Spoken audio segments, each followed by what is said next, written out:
Welcome to Technia TV. Hello, I am Dr. Sandeep Kumar. Today I am delivering lectures on ethical consideration in collections of data. Any researcher who involves human sample subjects in his research has certain responsibility towards them.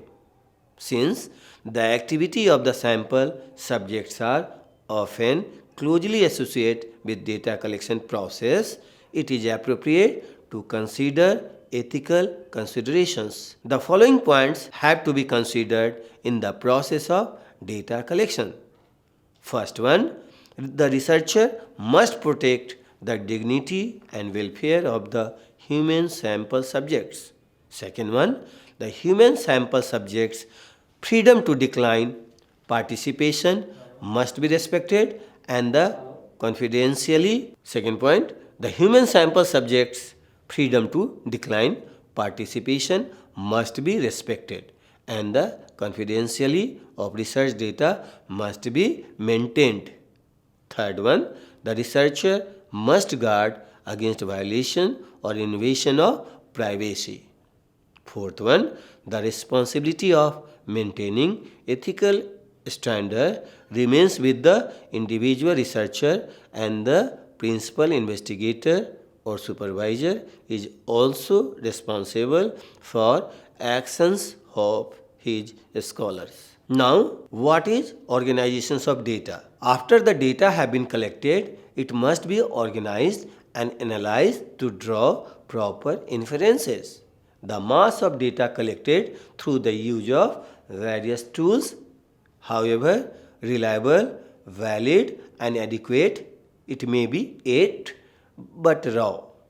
It needs to be systematized and organized, that is, edited, classified and tabulated before it can serve any worthwhile purpose. Editing implies the checking of gathered data for accuracy, utility and completeness. Classifying refers to the dividing of information into different categories, classes or heads for the use. Tabulating denotes the recording of classified material in accurate mathematical terms. Example, marking and counting frequencies, tallies for different items on which information is gathered. Tabulation is a tedious and painstaking process and must be accurate.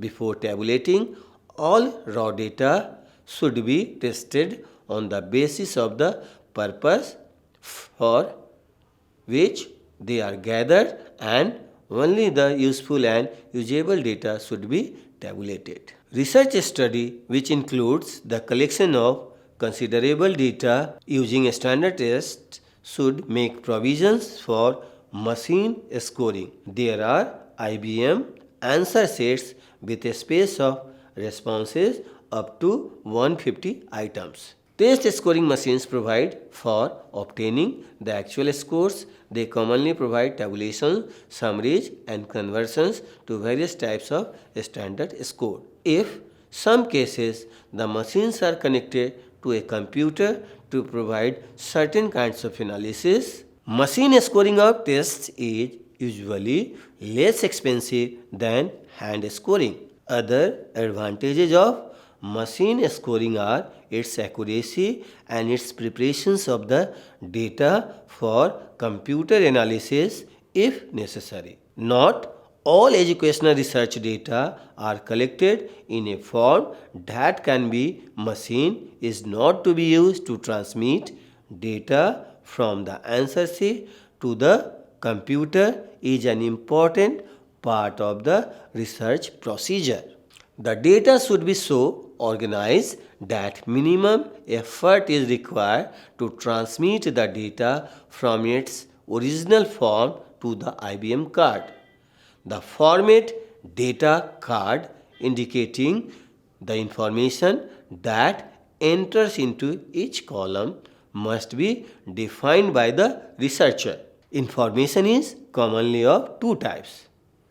First one, identification, and second one, responses of the subject.